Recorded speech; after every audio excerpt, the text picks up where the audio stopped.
തന്ത്രി കൂടി പുറത്തേക്ക് ഇറങ്ങും എന്നുള്ളതാണ് നമ്മൾ പ്രതീക്ഷിക്കുന്നത്. പോലീസ് വാഹനങ്ങളെല്ലാം തയ്യാറായി കഴിഞ്ഞിട്ടുണ്ട്.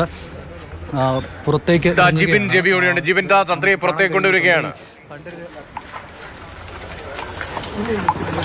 രതീഷ്, അത് തന്നെയാണ് 2:45 ഇവിടെ എത്തിച്ച തന്ത്രി കണ്ഠരര് രാജീവരെ ഇപ്പോൾ പുറത്തേക്ക് ഇറക്കിയിരിക്കുകയാണ്. അവിടെ ഇപ്പോൾ പ്രത്യേക അന്വേഷണ സംഘത്തിന്റെ വാഹനത്തിന്റെ അകത്തേക്ക് അദ്ദേഹം കയറിയിരിക്കുകയാണ്. ഇവിടെ നിന്ന് നേരെ പോകാൻ പോകുന്നത് വൈദ്യ പരിശോധനയ്ക്കാണ്.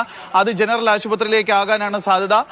ഏകദേശം ഇന്ന് 2:45 ഇവിടെ എത്തിച്ചു. 5:30 ആകാൻ പോകുന്നു. ഇപ്പോഴാണ് അദ്ദേഹത്തെ പുറത്തേക്ക് ഇറക്കിയിരിക്കുന്നത്. നമ്മൾ ഈ ദൃശ്യങ്ങളിൽ കാണുന്നത് പോലെ തന്നെ പ്രത്യേക അന്വേഷണ സംഘം നേരത്തെ അറസ്റ്റിലായ ഉണ്ണികൃഷ്ണൻ പോറ്റി, പത്മകുമാർ, വാസു ഇവരെല്ലാം തന്നെ ഇവിടെ നിന്ന് കൊണ്ടുപോയി അതേ വാഹനത്തിൽ തന്നെയാണ് ഇപ്പോൾ തന്ത്രിയും കയറ്റിയിരിക്കുന്നത്. തന്ത്രി കയറ്റിയ വാഹനത്തിന്റെ തൊട്ടു പിന്നാലെ തന്നെ അദ്ദേഹം ഇങ്ങോട്ടേക്ക് ഇന്ന് രാവിലെ എത്തിയ അദ്ദേഹത്തിന്റെ സ്വന്തം വാഹനം കൂടിയുണ്ട്. ഇവിടെ നിന്ന് ഇപ്പോൾ പോകാൻ പോകുന്നത് വൈദ്യ പരിശോധനയ്ക്കായാണ്. വൈദ്യ പരിശോധനയ്ക്കായി ജനറൽ ആശുപത്രിയിലേക്ക്, അവിടെ നിന്ന് നേരെ കൊല്ലം കോടതിയിലേക്ക്. ഇതാണ് അദ്ദേഹത്തെ കൊണ്ടുപോകുന്നത്. ഇനി അറിയേണ്ടത് വൈദ്യ പരിശോധനയ്ക്കായി ജനറൽ ആശുപത്രിയിലേക്കാണോ ഫോർട്ട് ആശുപത്രിയിലേക്കാണോ എന്നുള്ളൊരു കാര്യം മാത്രമാണ് അറിയേണ്ടത്. എന്തായാലും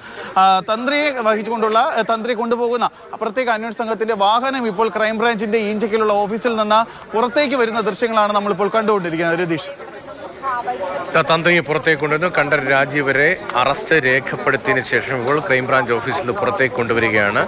വൈദ്യപരിശോധനയ്ക്കായി കൊണ്ടുപോകും. അതിനുശേഷം കൊല്ലത്തെ കോടതിയിലേക്ക് എത്തിക്കും. കോടതിയുടെ തീരുമാനം സ്വാഭാവികമായി ഇത്തരമൊരു കേസിൽ അത് റിമാൻഡ്, ജുഡീഷ്യൽ കസ്റ്റഡിയിലെ റിമാൻഡ് എന്നത് തന്നെയായിരിക്കും. അങ്ങനെയാണെങ്കിൽ ജയിലിലേക്ക് പോകേണ്ടി വരും.